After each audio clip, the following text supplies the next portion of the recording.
Uh, so today we thought that we will organize this session primarily because we run a fellowship called the Global Policy Diplomacy and Sustainability Fellowship. And as part of that fellowship and even beyond that, Ishan and I know that I'm pretty sure Aishwarya and Isha, we are also super inundated with messages and requests for advice on how do you write SOPs, how do you apply for colleges, what's the difference between applying to the UK versus the US, whether should you go for an MPP, MPA, or LLM, those sort of questions. And we thought that one thing that could just be efficient in terms of time, but also, some of the advice that, which comes out of a discussion as we plan to have over here could be really useful. So welcome to our event, which is not been super innovatively named. It's how to write a purposeful statement of purpose. All right. Okay. So before we begin, let me just quickly introduce the panel over here. So going first with myself. So I'm Arpit Chaturvedi. I'm the co-founder and CEO of Global Policy Insights, which is a think tank based out of India, UK, and the US, and the co-director along with Ishan of the Global Policy Diplomacy and Sustainability Fellowship, which is a fascinating program. We're going to tell you a lot about that today. Uh, I completed my Masters of Public Administration from Cornell. And frankly, when I was applying for the program, Ishan had graduated from Stanford at that point of time. And I remember getting a lot of advice from Aishwarya as well, because Aishwarya was about to graduate around the time when I was applying. Uh, so that's me. Then the second person we have over here is Aishwarya. So Aishwarya is from Columbia CIPA. She's currently a principal associate at IPAC. Uh, and I'm sure that IPAC needs no introduction, and neither does Columbia CIPA. Uh, Thirdly, we have Isha. Isha Rana is from SOAS, London LLM. She's an assistant dean at the Jindal Global Law School. So all of the law students who are planning to apply to Jindal as well as outside, you know whom to network with over here. And finally, we have Ishan. Ishan is the co-founder of GPODs. He's from Stanford Law School. He's also an assistant dean at the Jindal Law School, Environment and Sustainability, Jindal School of Environmental Sustainability, and Ishan heads a very interesting consulting firm called Envipol. So thanks a lot, Aishwarya and Isha, for joining us. Not thanking Ishan because we are the hosts over here. Yeah. So cool. So I Ishan, think, over to you. so thank you for the very kind introductions, Arpit, and again, welcome Aishwarya, Isha. I know that you're very busy folks, and I always appreciate folks taking time out on a Sunday to discuss these things. So what we have planned is a discussion on the basics of an SOP. We're going to have sort of like a fireside chat about what works, what doesn't work, what our views are on how to structure an SOP, all the details. I assure you, I've made about a page full of notes as discussion points. But before that, we have sort of mentioned about GPOD's fellowship. So let us play a quick video for all of you to acquaint yourselves. By then, and as soon as the video gets over, we'll move on to the discussion.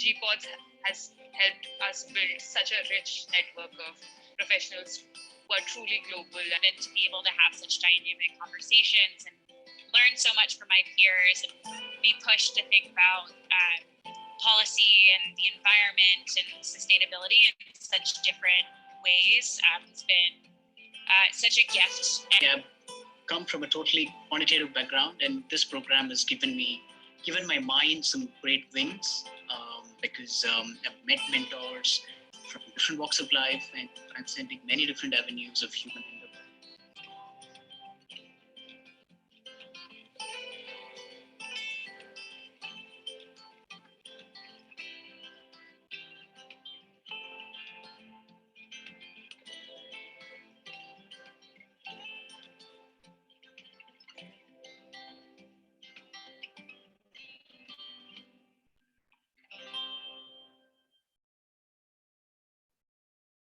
All right, guys, that's a good reminder. I had almost forgotten to mention, but early bird applications are open till the 15th of April.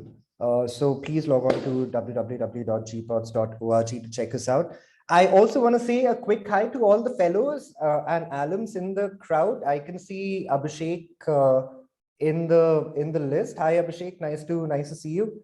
Or at least have you. I know that you had your video on, but now it's shut off. All right. So without any further ado, the topic of today's discussion is an SOP. Now, for all of us who have ever applied or are planning to apply for any higher ed or educational opportunity, we'll probably be required to write an SOP. So what I'll do, Aishwarya, Isha, but what I'll do is I'll talk about what, Anisha, you could help me out here, but we typically for an LLM application or even for a PhD application, the things you require, you typically require your official transcripts. When you're applying for a PhD, and I'll keep adding these pointers, when you're applying for a PhD, you have to send in your official transcripts to for any school that you've attended for a minimum of 12 months. When you're applying for an LLM, which is Masters in Law, India could be an LLB or a BLLB or a BBLLB, BSc LLB. In the case of the US, it'll be a JD. In some other jurisdictions, it might be called something else. So your basic law degree, the official transcripts, and then you move on to letters of recommendations. And we're planning to hold a separate event for letters of recommendations and how you could probably mold them, what works, what doesn't work. By molding them, I mean like who would be the right person to write a reco for you, what helps, what doesn't. Letters of recommendations can range between 2 to 4. Usually 2 is the minimum requirement that most colleges have. Now, increasingly, some colleges ask for 3 recos. Some colleges also allow you to have 2 recos and any additional recommendations, but they're not required. So that's basically on the recommendations front. So we spoke of official transcripts. They'll probably ask you to submit a CV, which I'm going to be addressing about, what is a resume. We're going to be talking about that.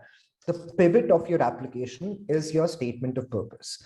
And before we go ahead with this discussion, maybe if there are other requirements for an MPP or an MPA, we could discuss that as well. But I just want to make sure that all of us are on the same page when it comes to a statement of purpose. A statement of purpose, as opposed to a personal statement, is an account of what, why, and how, right? That's your statement of purpose. A personal statement is your journey. I know that someone from our team is fiddling around with the spotlight. I apologize. But that's basically the gist of what an application requires you to do. Now, while we go to Arpit and Aishwarya and Isha, in case there's anything that you'd like to add about the basics of what an application for an LLM is, I'd also request the team to please spotlight all 4 of us. Please don't keep switching. That is very distracting for the audience members. All right, Isha, do you want to add something to that? What is required from an LLM? Any other documentation? Because I also want to point out to all of our audience members, which is something that you'd also be thinking, there are differences in what is expected of you if you're applying to a US university and if you're applying to a UK university. So Isha went to a UK university. That's why, in case you wanted to go ahead and add to any of the things that I'm adding about the LLM. Apart from this, I think some UK universities also ask, there are multiple questions that they ask. So you have a reference letter, sorry, you have the SOP, which is can be a very distinct question also. So it can be, have you faced any challenge in your life and how did you overcome it? And in usually those circumstances, they also let you send in a cover letter. So your cover letter sort of becomes the document where you are able to introduce yourself and just talk about your work and what you've done. Because if the SOP question is really specific, then you might not be able to cover a lot of things. So that's just something I wanted to add, Ishan, like in terms of documents.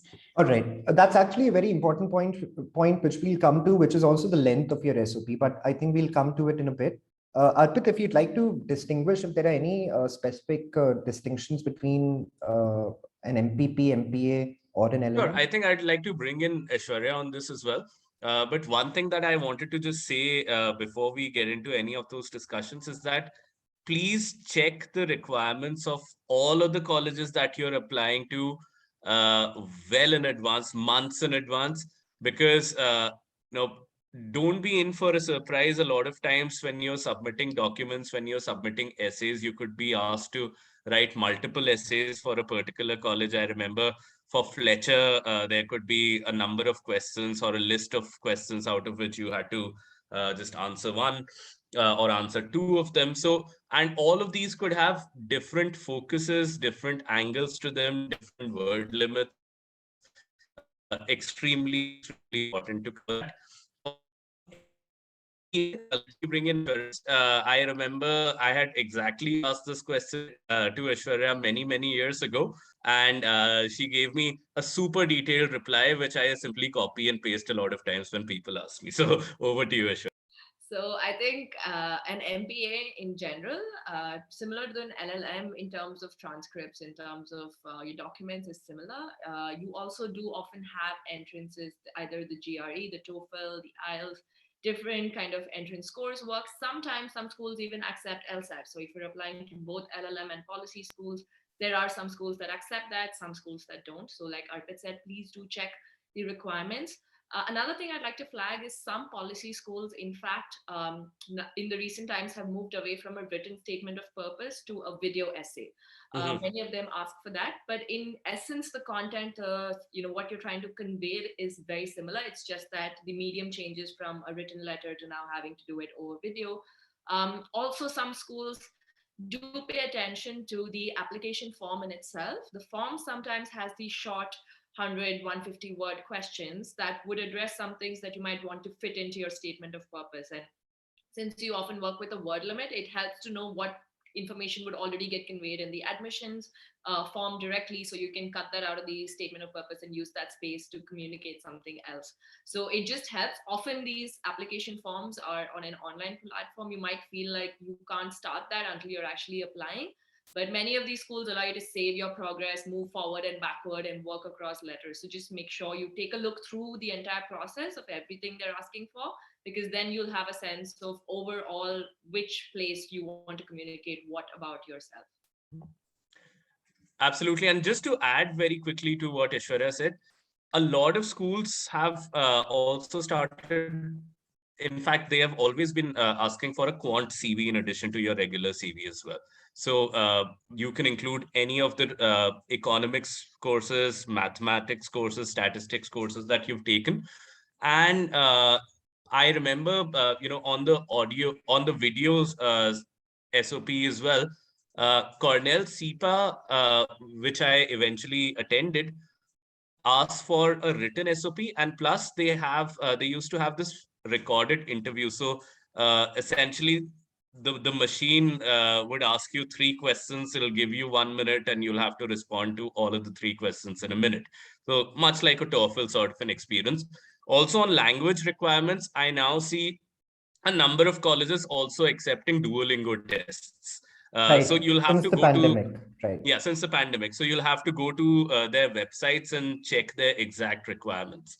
Not going into questions on how much GRE scores and how much TOEFL scores are good enough, but let's steer our Arpit, discussion. one second. Yeah. Before you steer the discussion, let me, because you mentioned about the questions, it just reminded me, guys, the chat is open. If there are any questions that you have, we're happy to address those. You could put in the chat box in the last 15 minutes. So in about 30 to 40 minutes, we'll also let you unmute yourselves and ask questions if you want to directly ask questions as well. All right, Arpit, over to you. Yeah, thanks. So my next question is, it might seem like a purely biographical question. It is not, uh, which is that what were the colleges you applied to, and how did you tailor your SOP as per each of the colleges? Was it a standard thing that you were sending out, or was it, in what ways did you tailor it as per the college you were applying it to? So I know perhaps Isha and Aishwarya, you can go ahead first, and then Ishan, we want to hear from you as well. All right. Okay, I can start. So I had applied to both Columbia and Harvard Kennedy School. I was only looking at two. Usually, it's quite a. People tell me if you were applying for a master's, why do you just go with two schools? But I applied to 8. yeah, it varies because I mean, it Yeah. really depends on what you're looking for. And for me, I was very specific on the kind of program or the kind of coursework I wanted to do, the kind of choices of classes that I had. So I was very focused that I just wanted to look at these two schools, and if not, give it another shot later. In terms of tailoring the statement of purpose, like you mentioned earlier, both schools have very specific questions they ask you for a statement of purpose. So it's not an open-ended. I mean, any policy school, very much what they want to test in a statement of purpose or these essays is understanding your inclination towards public service, your background in that space, also to a large extent understanding your aptitude for quant work, your aptitude for a lot of kind of the exposure and perspective you can bring. The one thing I think overall on an SOP, I've realized over the years, trying to give people advice is very often we make the mistake of trying to prove in an SOP why we're the highest qualified to get into that program. But that's what your resume does anyway, you're talking about. So it's very often about trying to prove why you're the right fit for that program and that class. And when admissions officers read those SOPs, that's how they gauge how enriching your contributions would be in classes, what you could bring to discussions, what perspectives you could bring that could vary. So it's very often about trying to prove your fit for that program, for that school. It helps if you've done your research on certain classes you want to take. It helps if certain courses you want to do beforehand. That really does help, make sure you stand out in terms of the school realizing that you've done your research to understand why very specifically that school is where you want to go. Absolutely. And since we are talking about this, Aishwarya, could you also give some more concrete examples as to how is one to show that they're a good fit for that particular program, and what can they contribute to that particular program? I think one of the best ways of doing that is often talking about first-hand experiences you've had, either at the workplace, either in if it's a subject you're passionate about. How has that passion grown? There, it always helps to be anecdotal at that point about talking about your own story of what you experienced. It could have been an incident, it could have been something you've noticed over time. It doesn't help to try and give statistics about why that is a problem for the world. It's more about why you connect with that problem and why you think that you're most passionate about solving this problem. And sometimes it's fine in an SOP to let them know that you don't have the answer, that the whole point of going to a school is to learn and figure it out, right? So sometimes you have a burning passion about something, you want to do something about it, but you realize this is what I don't know. This is a skill set I lack to be able to bring about the impact I want. So it's okay to own up to that, to say that I worked in this space, I saw these things happen. If you worked in the development space prior, you worked at a small NGO, maybe you did something that was trying to impact a small community. And then at the end of the job, maybe you found that you couldn't scale up, or you weren't able to get the desired impact, and you weren't able to figure out what went wrong or how to improve your program in general. You could talk about that and how this school has a specific course, maybe, or it offers a curriculum that addresses some of those questions very directly that you have. You could also often talk about the structure of the program in itself, that it offers a lot of policy schools often have hands-on, consulting experience, capstone projects, things where you can work in the real world and apply your skills, and how you maybe are a person who learns better with that first-hand practical experience rather than just having theoretical understanding. So you can talk about that being a plus. So very often, why you actually are choosing that school, you just you often have these conversations with friends trying to tell them why you want to do this. I think putting that into that admissions letter is the most effective, because the school wants to hear the same thing. Absolutely, absolutely. Let me bring in Isha over here. Isha, if you'd like to share your experience with that. Yeah, so actually, I don't advise students to follow the system I did because I applied to just one university. I think similar to Aishwarya, I think I spent about, I was working around that time. I was and probably I want to move to the academic space. And I think I spent 5 months just researching on universities. And I did a lot of due diligence, actually. I looked at very commercial institutes like UCL, Queen Mary. I also then came across SOAS, which I hadn't heard about till I started the whole process. And my fear was that if I choose to apply to many universities, I may not do justice to each application, because I've seen this with my students where they end up sending the same SOP by just changing the name of the university and the faculty name, and they just send it out. So not mechanical. So I think my all to the one application I had. As far as why environment was something I wanted to do. And at the same time, I knew what I wanted to take away from the course. I knew that I wanted to come back to India. I wanted to do research, work in a think tank maybe, and eventually phase into teaching. And because of which, I think I wanted to be in a university which gives me the opportunity to study environment law from a very comparative lens. SOAS specializes in that. In fact, they have a lot of faculty members who work in India for 6 months and teach in SOAS for 6 months. And so they have in-depth knowledge, not just about law, but just about how things work in the policy governance space in terms of practical implementation of the law. How does that work? Additionally, I also took a couple of subjects where I was learning more about the European regulations and laws in the UK. So it was a very comparative course for me, which I think personally has helped me really understand just in terms of how to make law very effective, how to ensure effective implementation. I think that's something I really took away from the course. Additionally, I also think in terms of my SOP, because environment law was something I knew I wanted to do at a very early age, I think in my second year, I had done a lot of research projects through law school, where I focused a lot on environmental law from different facets and different spheres.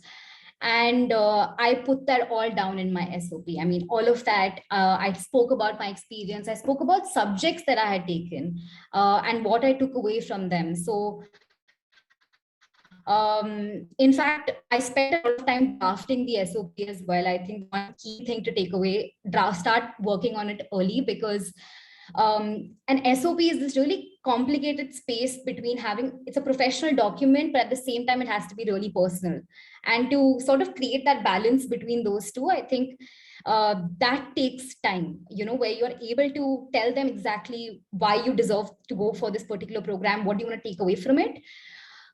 Additionally, I think what's important to also is read up on the university. So for instance, SOAS, their research center, the environment center, was very active, did a lot of projects pertaining to India. In fact, my first job post my LLM was through the center. I got a placement through the center and through networking with people who were part of the center. So I wrote about that in my SOP. I wrote about what exactly what project I want to work on. So that was the extent to which I went into this deep well when it came to SOAS. And lastly, I think Aishwarya also brought this up, that it's always good to write what you want to do after your LLM also. So for instance, I remember writing that I want to come back to India and work in the academic space. And for universities, that's an incentive too, because they're able to branch out their alumni, and their alumni is working in different parts of the world. So that's a huge selling point for them as well, where you can just tell them, I want to come back and I want to do this, and this is how I want to use my my whatever I've taken away, my learning outcomes from the course. So yeah, that was just how I got through and what I did with SOAS. No, that's super helpful, Isha. I just want to concentrate on some points that Aishwarya and Isha mentioned in passing, but I think they require a larger discussion, or at least a bit of thought on all of us who are planning to apply. One thing that was very important that almost everyone mentioned, which is, and I'll also tell you a piece of advice that I have shared with a lot of folks over the last decade now, is that your next 1 year, 2 year, 3 year, depending on the course that you're planning to apply to, is cruxed on, is based on your SOP, your reco, your CV, whatever you're applying, essay questions. And if it were a mutual fund, for example, or if you were buying insurance for the next 3 years, you would dedicate a lot of time in getting your documents right. So some of us treat it as that document that it will dictate how your next few years will go, and in all probability it'll also dictate what sort of opportunities do you get in the future. So there's no replacement, no substitute to spending time on your SOP. I also do not think that it's a very good idea to get others to write an SOP for you, because they'll never be able to, capture your, I don't want to sound philosophical about this, but capture your soul in the SOP, which is what. And don't look at samples, frankly. I agree. And do not look at samples. That's a hellhole you don't want to get into, because there are so many samples available, and all of them are structured differently, and all of them reflect the person who wrote them. So that's the other thing. And another thing that I want to mention, apart from the intricacies of the SOP, which we'll get into, is one, take out time to edit and edit and edit and go through rounds of editing and ask your colleagues and friends and your seniors and juniors to edit it for you. The idea is the more thought, it's not simply about, grammar and flow and structure, but that editing process subconsciously also makes you think about your SOP over and over again. And by reading your own SOP, sometimes you understand your writing better, understand your flow better, understand where you're coming from better. So ideally, and this is what I suggest, and I'm sure a lot of the folks in the audience would not subscribe to my view, or it would not come naturally, but say your deadline is 10th of December to apply. Get it all ready by the 10th of October latest, and then just spend time editing, just spend time going over. I know for some of us, it does not come naturally. Some of us are deadline seekers, for the choice of, for the lack of a better word. But, and I know Arpit is in that group as well, but it's always better to have it ready first and get it edited over and over again. So spend time and get it edited from as many third parties and fresh set of eyes as you can. Absolutely. But just for the record, I finished my GRE in August and I was done with my applications by October. But so, no, I agree with what Ishan is saying. I think we don't pay enough attention to, I mean, I've had friends who have called me a week before their applications and asking me to help with their SOPs. And I think that's just a terrible idea, guys, because you have to think about how your SOP should be months and months and months in advance. Simon Sinek's advice that start with the why never gets old, even though if it's gone cliched now. But go ahead. I just wanted to make a point, but go ahead. No, go ahead. All right. So another thing in spending time, the point that I was trying to make, which I absolutely forgot about earlier, was that spending time is also a function of spending time on your SOP for each university.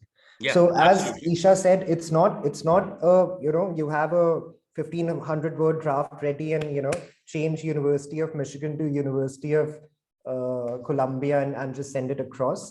Well, Columbia University and send it across. You need to spend time. And what Aishwarya said earlier is actually very helpful. It's a good rule to have that in every SOP, you'll have one thing about that faculty or that course or that placement opportunity that you'll put. That way, you'll make sure that none of the SOPs are, run-of-the-mill SOPs that can be sent out to everyone, which means that you'll, for a Columbia University, you'll mention about, how SEPA is based out in New York and that has its own advantages, and for an LLM in UCL or SOAS, you'll say the same about London, and so on and so forth. So it's a good rule of thumb to have to not send with cosmetic changes, not send across a document with cosmetic changes. Sorry, Atuk, you were saying. No. I think that those are really important points, and that's what I was coming to. So I actually applied to 8 different programs, and usually when you're applying, and that's quite typical when you're applying for a master's program, that you'd applied somewhere between 7 to 9 programs, and when you're doing that, you are going to be pressed for time. So I typically recommend that start an year in advance.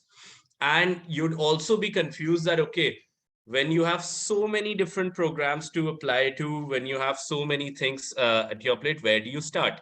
And my way of doing it was that I started out with, just randomly picked one. And I was like, okay, let me first write an SOP for Princeton. That's the one that I started writing for. And even while doing that, when I began writing, I wrote a really, really long essay. I basically just bled onto the paper that, okay, this is all that I want to do. And, and that was, but, while it was quite focused on what Princeton would give me, I also talked a lot about, what my journey is. I mean, that was just the first rough cut, but a really, really thorough and long one.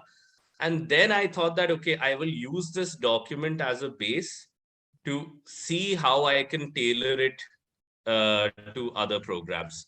Now, tailoring again takes a lot of time, and I think that it takes 2 to 3 days in beginning to end, and 2 to 3 days after you've gotten all of your basic material already done. So while doing that, by the way, just for the record, Princeton was the only college that I did not get into. So, but still, the idea over here is that in any of these colleges that you're applying to, as Isha and Aishwarya said, that it's really important to research on the professors, research on the specific structure of the program. Some structures are a lot more flexible than the others. There are places which are known for certain electives, or certain concentrations, and it's always a good idea to mention that. It's also a good idea, it might look like a very PhD sort of a thing to do, but it's also a good idea to refer to a professor's research or an ongoing research project, that, okay, this is something that I want to work with. And also that project should somewhat be connected to what your career trajectory has been. Not as if, if you're going for a human rights sort of a concentration, obviously one major thing is that, you should have some sort of a concentration trajectory already in mind. So not as if you are planning to apply for a human rights concentration and you say that, okay, I want to work in this tech policy project. You can do that if you have a great sensible idea to connect these two. But beyond that, I think that, some of the very important elements of writing an SOP is that, don't make it a CV, as Aishwarya had also mentioned, which also means that you don't have to tell the whole of your life story. You might want to just to get yourself started as an exercise. It's a good idea to write a long document wherein you can go into all sorts of directions, but eventually when you start writing an SOP, you have limited space. You don't need to write your life story, but you need to write a story which is relevant to the passion that you have. You also need to show how you've contributed or how you've progressed on that eventual aim or eventual goal that you intend to achieve. And then to show that, joining this university would help you in XYZ manners to attain that goal, after which you can, or before which at some point of time, you can also talk about how you will contribute to that university. So there needs to be a nice flow to what you're writing. At the same time, and this would be the last in this section that I'm going to say from my side, don't become over structured, which also means I remember amongst the many drafts that I drafted, one day I had this flash of an idea that I'm going to draft my SOP using, and I was working in a consulting firm at that point of time, and our consulting firm had, three E's of learning, something like that: that education, experience, exposure. And I thought that I'll say that, I will get these three E's from your institution, etc. I slept over it. Next day, I realized it was quite a shitty idea. So don't make it even that structured, because it doesn't feel organic then. So yeah. Right. I think that's a very good segue for us to go to Isha and Aishwarya about. So how do you structure your SOP? I know it's supposed to be a life story and it's supposed to be a convincing life story which has led you to this moment. But how do you structure it? So if you could take your examples, Isha and Aishwarya, uh, what are the things that you, when you're starting with the first draft, for example, what is it that you have to structure in your SOP? I think from my experience, the final structure that you end up with, similar to what Arpit touched on earlier, is going to be quite different from where you start. I think the first most helpful thing is to kind of recount your entire story. If you were to pitch, if you were, eventually thinking of doing an elevator pitch, often for job interviews, you might start with your story of, what have you done till now? So start recapping everything that you've done, everything that you would normally tell someone when you're trying to introduce yourself and what you do. Put all of that down. And then it really helps to start cutting out things that are not necessarily relevant. First, easiest, cut out things that are already in your CV, cut out things that are going in other questions. I think I lost power. Oh, hello? We can still hear you, Aishwarya. You're Yeah, audible. we can hear you. All right. And see you now. Yeah. Okay.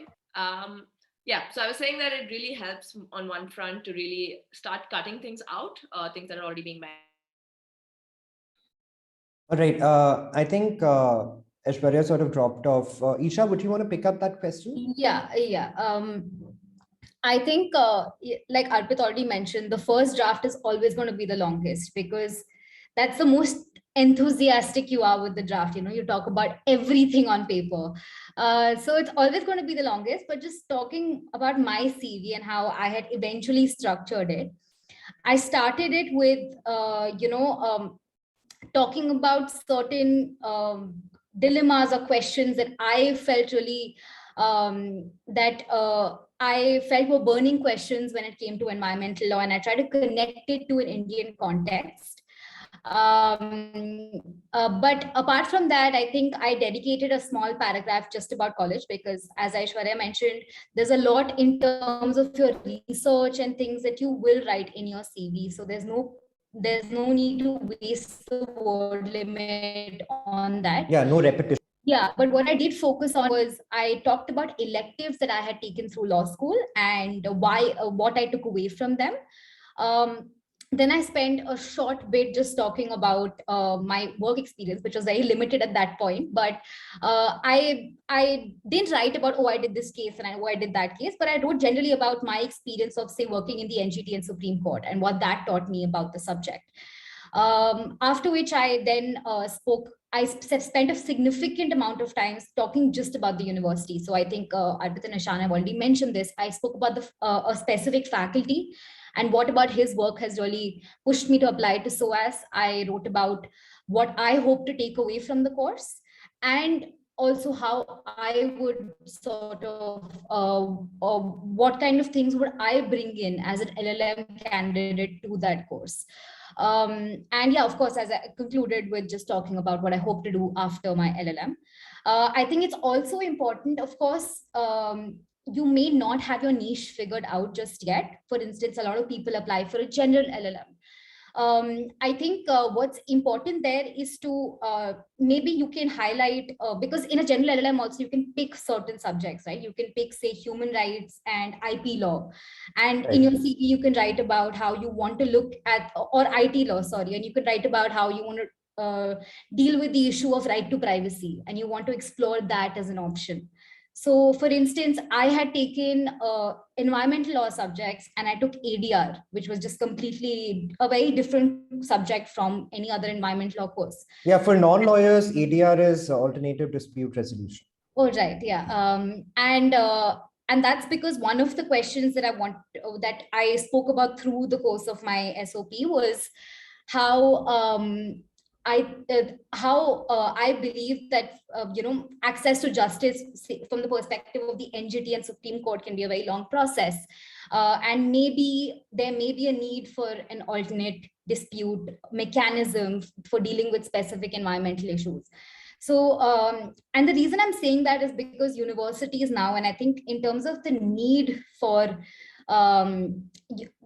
there is a need for super specialized people who are willing to explore a niche of a niche. Similar to how, with medicine as a course, right? Medicine started as a simple MBBS, and now there's super specializations. And I think in the public policy space and in the law space, I think we're heading in that direction where there are people who are doing super specializations. So, and I think that is something that even universities are trying to look at, whether this candidate is, what kind of area is this candidate interested in exploring, be it academically or be it in terms of getting a job and working in that particular field.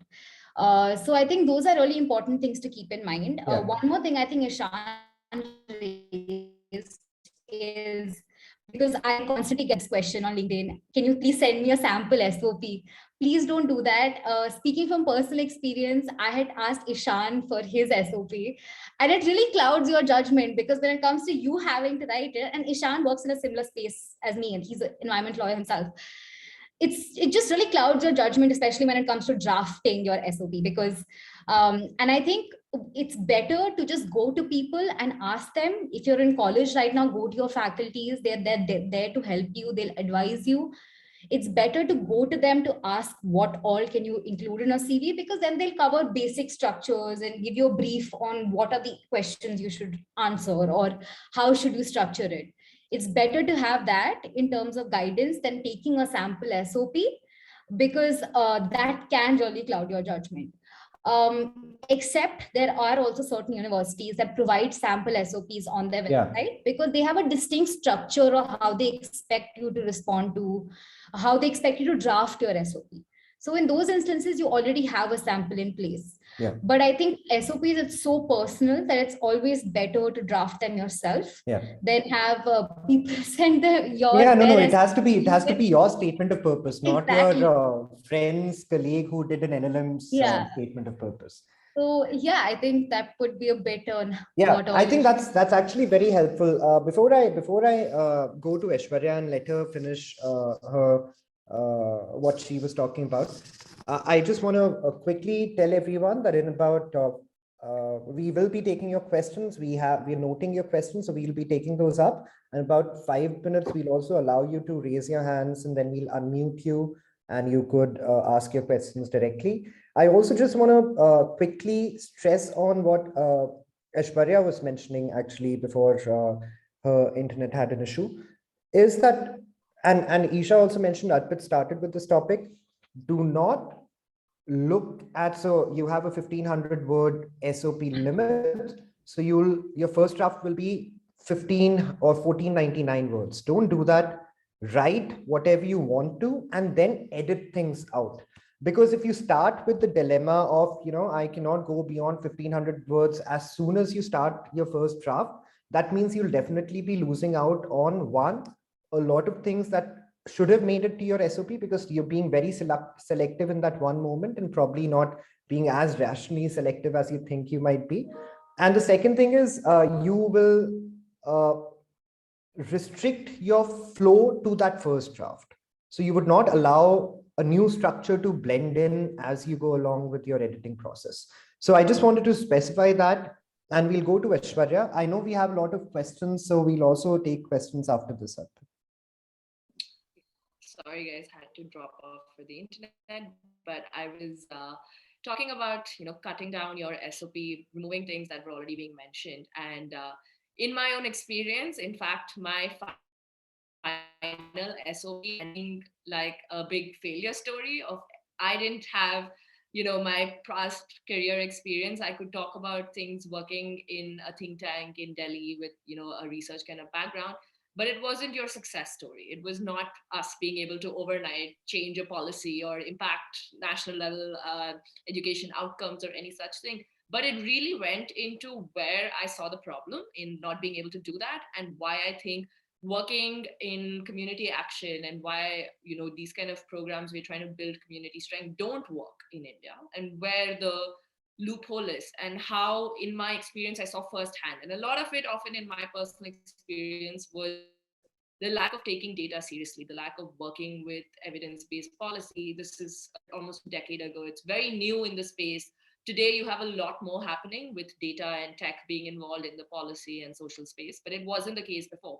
So recognizing that gap and trying to really build a skill set especially tailored to that I'm able to build on my quant and my data and my policy skill set, very specifically looking at real world practical tools rather than just a theoretic and academic understanding. I, similar to what Isha talked about, also touched upon what I intend to do after. I'm someone who wanted to always be in the active politics and policy side, and I kind of wanted to play a bridge between the two. Uh, Bring my kind of think tank and policy background and take that into actionable elected representatives and take it to them to see how that translates. And that bridge is what I was looking to do through policy school. So being able to talk about why you thought a certain way back, how you think the tool, the work they offer, and the structure. At SEPA, my essay spoke a lot about how quant is quite kind of mandatory. You have to do a certain amount of quant, and then you get to decide where you want to take that. You want to go further in depth with your quant skill set, or you want to try and work more on the tech side of things with quant and tech, or you want to work more on policy. So that flexibility is given to you, and it really helps that they have a summer placement, which is you spend a summer doing an actual real life project, applying the skills you learn, which really the second year you come back to school helps you have that laser focused vision on, okay, these are things that I still lack that I want to build on, or these were the things I really enjoyed learning about and I want to get more in depth. So that kind of trajectory that they offer you is really helpful. And I think it also helps for a lot of us to think about whether we want to end up being generalists or we want to be specialized in any specific field. A lot of policy schools tailor their programs in that sense, that they help you end up being a generalist, that you can work across sectors. You have this kind of skill set that is applicable anywhere in any context, or some schools help you really build specific tailored skills. Even like Arpit talked about, they sometimes offer you language programs and mandatory language courses that you do. That in itself prepares you for a certain kind of, if you want to get into foreign service, you're looking at a UN kind of career. There are different schools that are known to prepare you for different kind of career trajectories. So you need not know exactly what you want to do. You may not be very clear on exactly this is the next step for me after grad school, but a general vision of where you want to be in the long run, what you see yourself doing. If you see yourself being a social entrepreneur and you want to start something, you could maybe talk about the school. If they offer you funding or incubator, they offer you kind of, there's a lot of these policy challenges, hackathons that help you in actually building that entrepreneurship of yours. So if that is what you're looking for, you can very specifically address that. So one side of things are understanding the program and the degree. A lot of it is also the structure and way the school operates. And then there's a lot to do with the other opportunities the university offers. Some schools like Harvard also have a lot of flexibility across schools. So you might be going to Harvard Kennedy School, but you could do coursework at the Graduate School of Ed, at the law school. That it could be the reason you're choosing this university over others. So the last thing I want to talk about is something all the other panelists, Isha, Arpit, Ishan, have touched upon, is research on the program.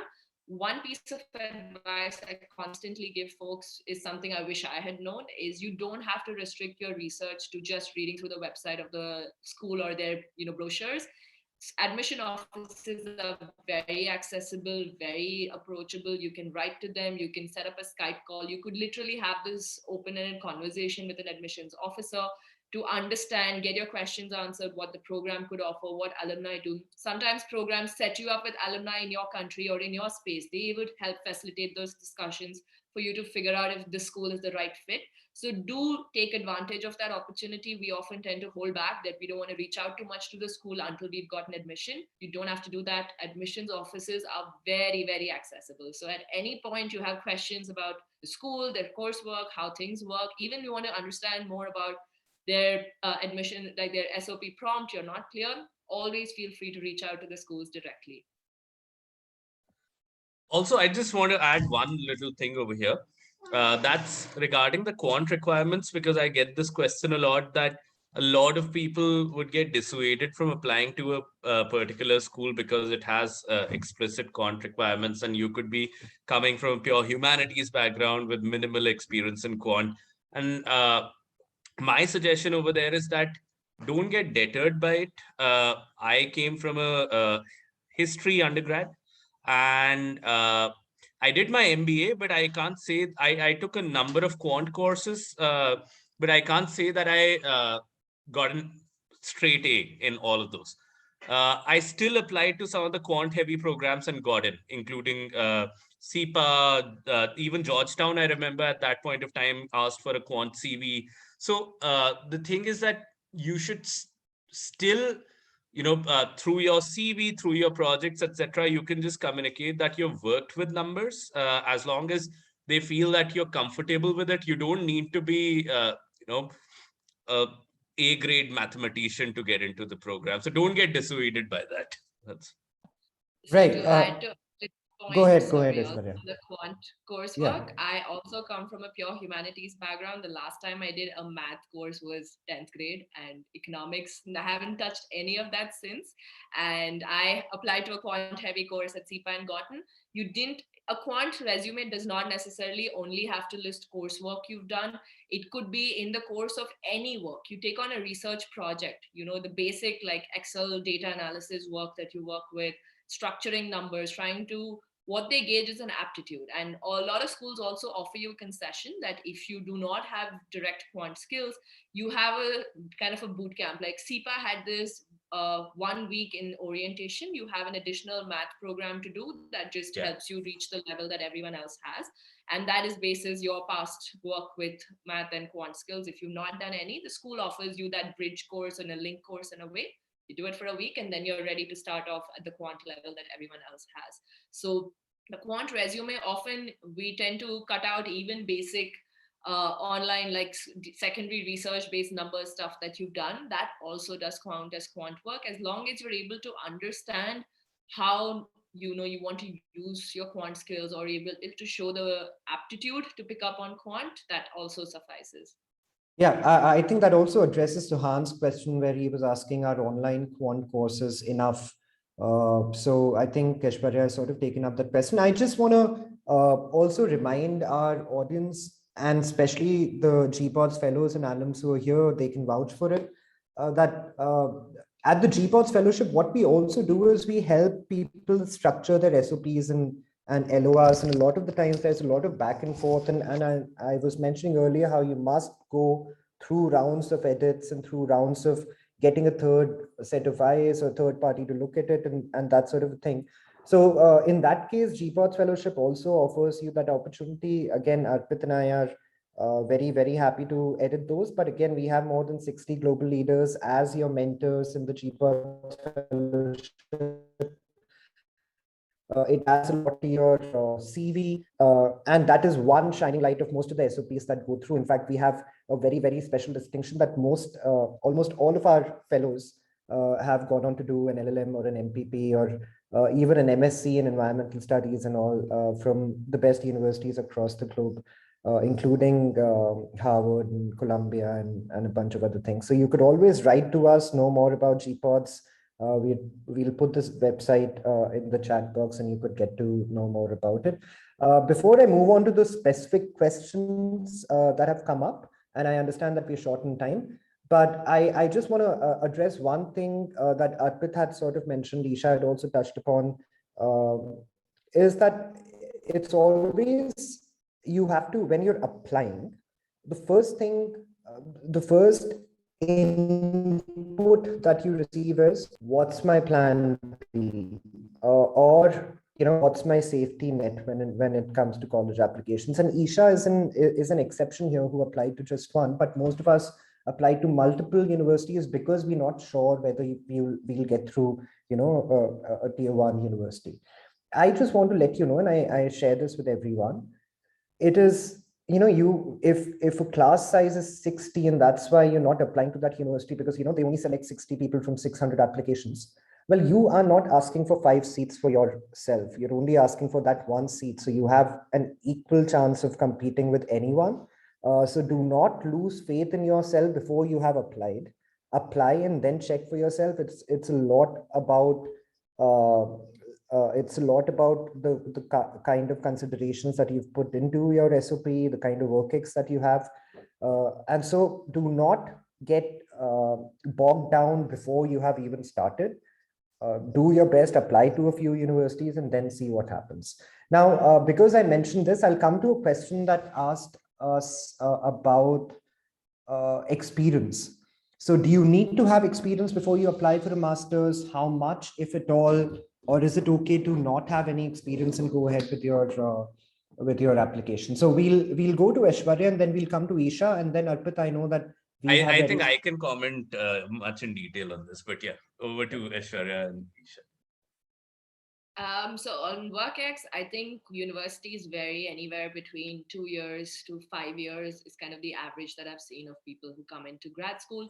There are, of course, cases of people who come in straight from undergrad too. It's not that it's never happened.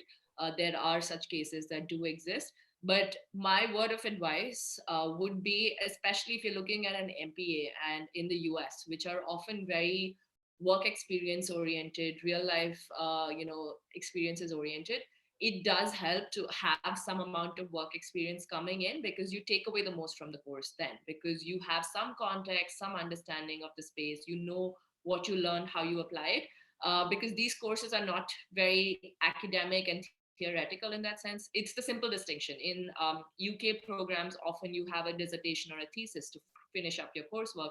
US colleges rarely give you that option. It's often your, real work credits that go, you come up with a consulting capstone project kind of stuff. So it helps to have some experience to be able to take away the most, but that's a personal choice you can make basis, what you want to take away the most from the degree. But there is no hard and fast rule, but a 2 to 5 year is the range that I've seen.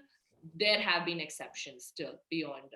You could be also making a career change if you have a much longer work experience. Yeah. People do that, 10, 12 years in an industry and want to switch across. Those cases also do exist. Right. We'll come to you, Isha, and I know Arpit's been bubbling with his answer for the past 5 minutes. I think that's very subjective. Depending Isha, on you had about a year of experience before you went ahead, right? Yeah, I had a year. And I think that's very subjective based on which course you're applying to and also what you plan to do post it. So for instance, take the MBA example of if you're doing a corporate law LLM, and you hope to get placed after, I think work experience really counts in that space. But again, similar to Aishwarya, I think it's really important to have work experience, even if it's not a very long time. Mine was just a year before I applied. But I think, and I spoke to a lot of people and I got a lot of advice from people about when is the best time to apply. They all suggested that you should at least work for a bit, just so you understand how things actually work. What is the practical application of, again, if you're talking about law, how is the law? What is the process in court? What is the procedure? Things that we may not be exposed to in internships, depending on the kind of internship you have taken. And I think that's also the best way to get the most from the course that you're applying for. So yeah, I think my suggestion would be also work a little bit. Now, even I think law schools also give, they also prefer people with some work experience. They prefer people with some work experience, and your SOP speaks for itself. Like your SOP will talk about a lot of things that a student may not understand, a student may not be exposed to in terms of just, practical applications of things and your experience, and that professional experience, I think, is extremely important. Arpit? Yeah, sure. I mean, my clear advice is definitely go for a work experience, because I went in for an MBA in India without any work experience. So the day I gave my last history exam, jumped into the MBA program the next day. And I can tell you, I probably did not derive as much from an MBA program as much as I did from an MPA program later on, because later on when I went in with 3 years of work experience. So just the kind of connections that you build in your mind when you're in the classes is based off of what you already know. And at least a lot of it exponentially grows if you already have some material to build connections with when you're learning things in the classroom. So I have tried, it's almost like an RCT that I've been through. I've tried both the ways. Definitely get some work experience under your belt and then apply.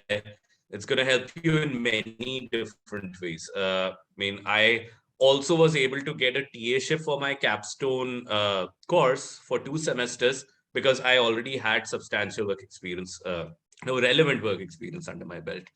Okay, I see Anita's hand up. So Anita, would you want to unmute yourself and ask your question?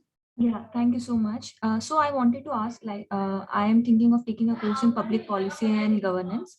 Have not thought which specific course. So I don't have a experience in public policy and governance beforehand. So does it impact in any way, or if I'm taking a course, then what should I include in my SOP?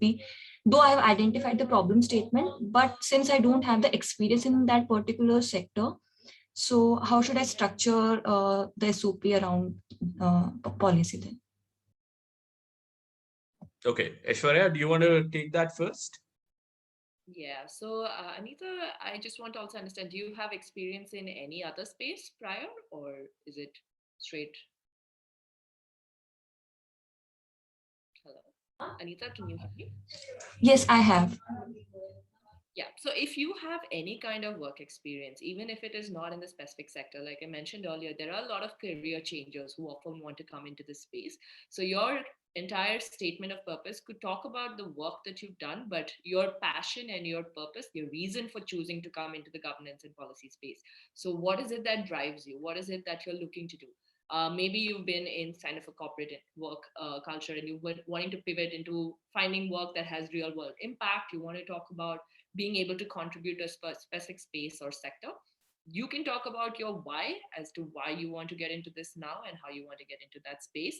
And in general, some transferable skills that you might be able to reflect on if you've done kind of project management, if you've done something with finance, how maybe you have some quant kind of experience, how any of those you could transfer into the work that you're doing now. So you could have you can talk about the transferable skills you have and very heavily focus on the why you want to now move into this space. And again, the same advice on the specific school to keep in mind how that school would help you. And another thing that I'd like to touch on, which kind of ties to your question, is also on the what you do after the degree. Since you come in with an amount of work experience, there could be a certain kind of opportunity that you would be more a perfect fit for as a candidate, since you come in with experience. So that also could be something you allude to in your SOP about, this is what I see doing next, and this is how the school either facilitates that process or provides me opportunities to continue in. All right. I think we're taking Shashanka's question a bit. Yeah. So Shashanka's question was something to the tune of, how do you maintain a balance between being professional and still being original and earnest while writing your SOP? So anybody who wants to answer that, I think my quick 2 bits on that would be that, you must be professional, certainly in terms of how thorough you are with the research about that particular school, about your vision as to what you want to do. But in terms of your writing style, obviously you shouldn't be unprofessional while writing it. But it's the tone that matters. It's how you structure, your ideas, your thoughts, your paragraphs that matters, and that needs to be extremely original.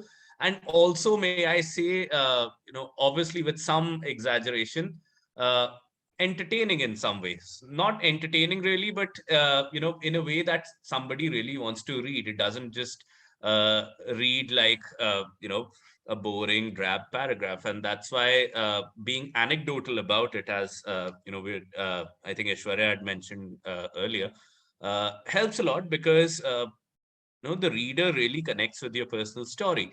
So how you begin your SOP is really, really important. In fact, a lot of time should be spent on how you begin your SOP. And typically, starting with a personal story or starting with your vision is a great idea, and not starting with I statistics. graduated from Yeah, so yeah, and yeah. Or so. your life story, Yeah. or some of those cliched quotes that pen is mightier than the sword. Don't use that anywhere. I Yeah. mean, that's Yeah. just best to avoid anywhere. But yeah, I think that's what I can think of. All right. I, Yeah, Also, if go I ahead. Go could ahead, just Isha. add something to this, because I've seen a lot of SOPs where students tend to be very dramatic, which is what I meant to create a balance between being professional Oh yeah, and those are undergrad SOPs, right? yeah. Next level dramatic I've people are getting I've on received those. SOPs where students have written, I slogged for hours. And I mean, you don't need to write it that informally, which is why I think the professional bit becomes very important. Because while you are sharing a lot, it's a very vulnerable document because you're sharing so much about yourself. At the same time, refrain from being that cliche. Refrain and there is this assumption that, like Arpit mentioned, if you start with a quote by Gandhi or someone, that's going to add credence to your document. It doesn't anymore. I think that was a trend that died long back. But yeah, so that's something I wanted to add. Yeah. Isha, since you're already answering this question, let me also pick up this one question that's coming from Anirban. I think it is. I think Aishwarya had something to add over there, right? Sorry, go ahead, Ashwarya. sorry, I was just saying that another thing regarding the professional and keeping it personal is the SOP is not a piece of writing that they're gauging you on. Please don't treat it. Often people tend to treat it as an article, as a news story Yeah. you're writing. You have a lot of content to communicate. Keep in mind that it's constantly also about what you want to say, and you have a very limited space to say it. So if there are things that you can finish in a sentence, you don't need to, go into that second sentence or go into any flowery language to try and explain it. You can be crisp to the point, but keep in mind that, as they mentioned, the tone sticks. But always keep in mind that you want to communicate a certain idea, you want to talk about certain things, your own vision, your own thoughts, and you have a very limited space. So keep it succinct as far as possible. Right. Thanks. We'll just continue with the questions because we'll try and get those in, as Sure. many of them Should we in get as possible. Nithi, or do we have some question you want to take So from the I chat think we would box? just, this is a quick, short question. I think we'll throw it to Isha. Isha, does Anirban ask, does masters in specific domain help, or does it restrict domains like sports, environment, etc.? Would it be more helpful? Would it be less helpful to, sort of super specialize during your masters? I think again that's all again very subjective. It depends on what exactly you want to do as a master's. People do sports law as a specialization, for instance, because that's not something they're exposed to during undergrad. It's a very niche field.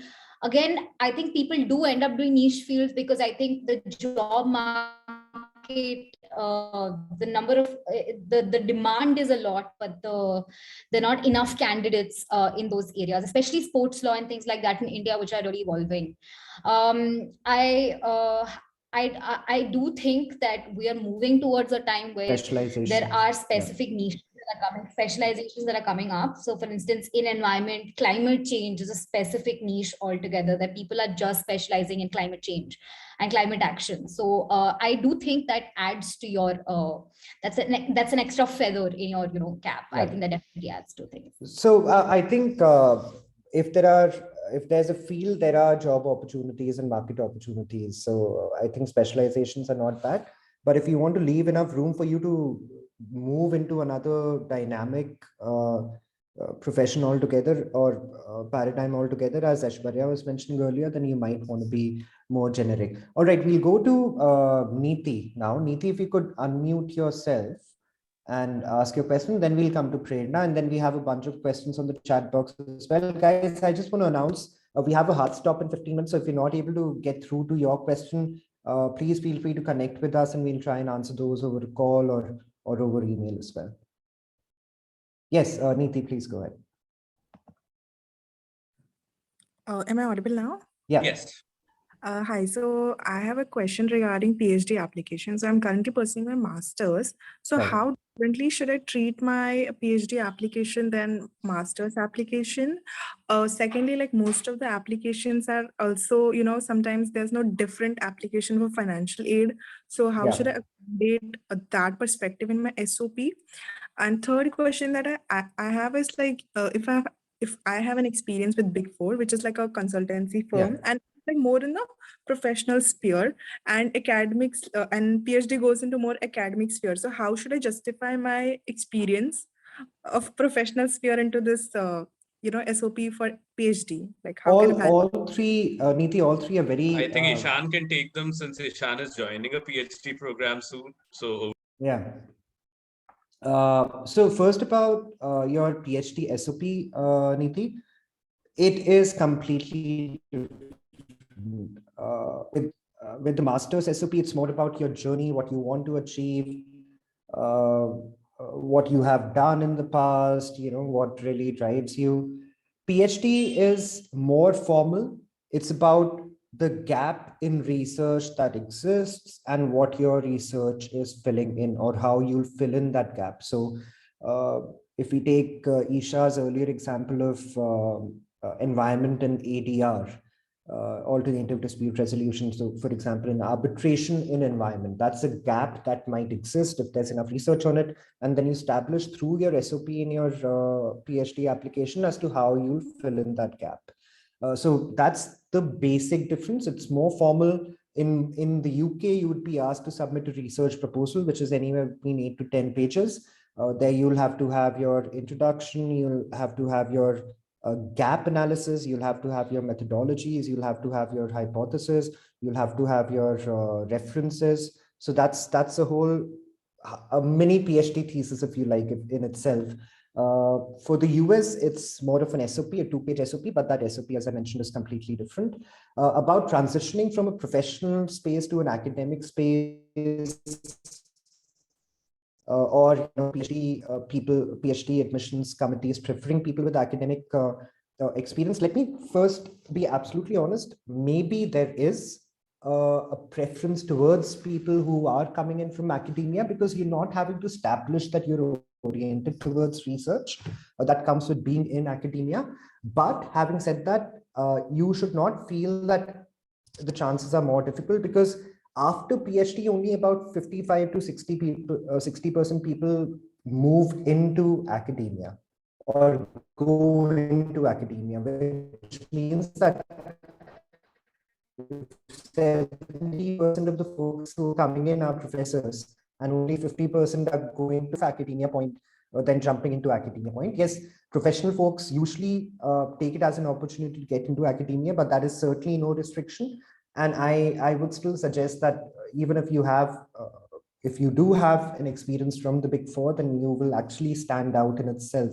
You do not have to worry about academia. One thing that touches upon what we were mentioning earlier about work experience generally for your master's and academia versus corporate experience for your PhD. Every PhD, every master's course wants diversity.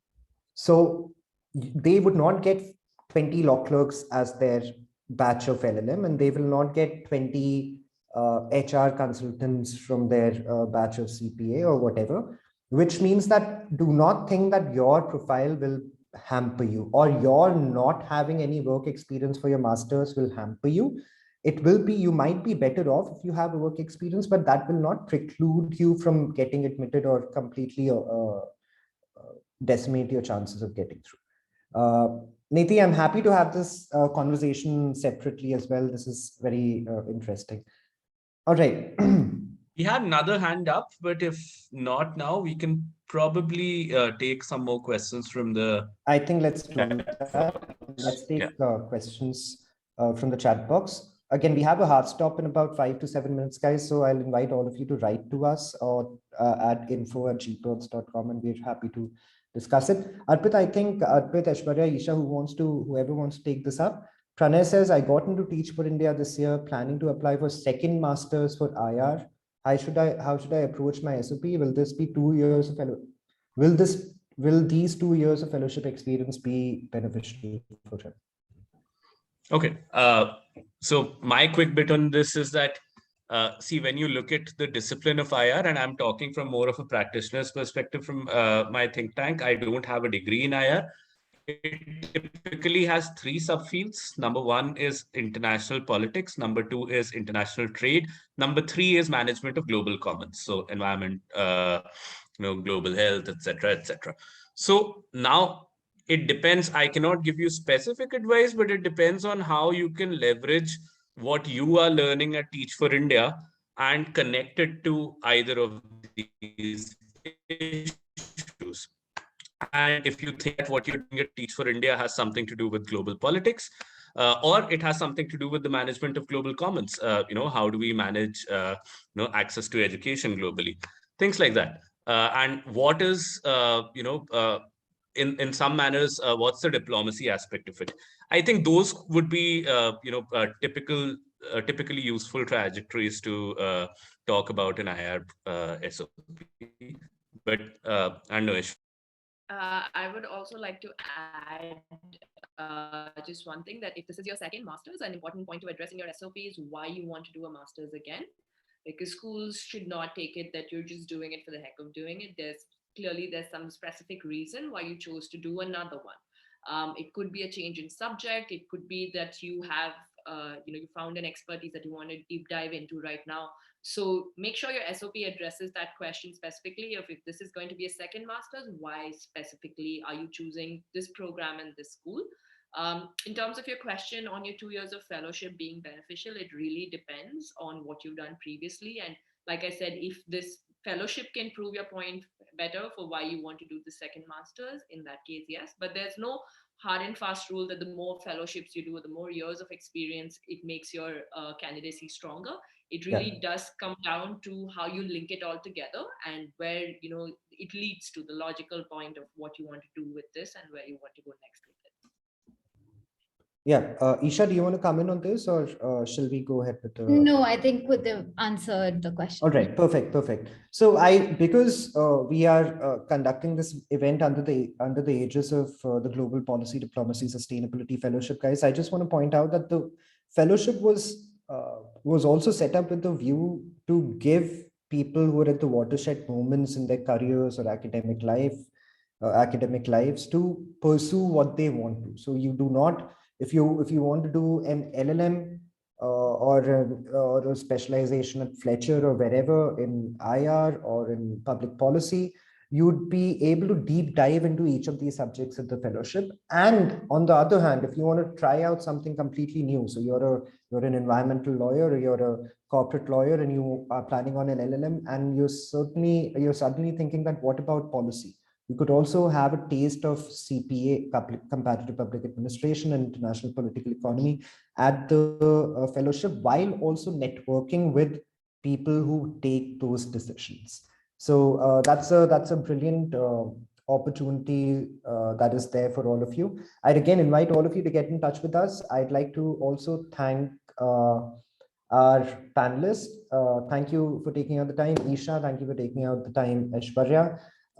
And we are always available on social media, on the GPOD's website, to answer any questions. So this is the website, guys, and this is where you see all of the details about the fellowship, all of the mentors who are there, and you see a lot of really interesting folks on that. You get the details of the program over here, and you get a whole list of who is attending the fellowship. You can already see that there are people from different countries, super interesting folks working again on capstone projects in this fellowship as well. So that also holds you in good stead if you're applying for a master's program, because that's substantial writing experience and research experience that you can show. So if you're interested in this, please do apply. And I hope you found this session useful. I'm sure, all that goes into writing an effective SOP is a huge topic in itself. And I hope that we've been able to answer some of your questions effectively. But again, a big thank you to Aishwarya and Isha for taking out the time and joining us. It was looking forward to staying in touch, and thank you so much for everybody here. Thanks for the team. Aditi, Shrishti, everybody Shreya, who yeah. put this together, Shreya, who helped us with the logistics, and the GPOTS fellows and alums who are attending over here to extend their support. So thanks a lot, Thank you, guys. guys. Again, if you do enroll in the GPOTS fellowship, we also sit with you and help you out with SOPs and records personally as well. So you can always make use of that. Thank you so much, guys. Thank you, Isha. I'll be seeing you soon. Thank you, Aishwarya. Hopefully, I'll be seeing you soon. And please take care and stay safe. And thank you all. See you soon. Thank you. Bye-bye. Goodbye.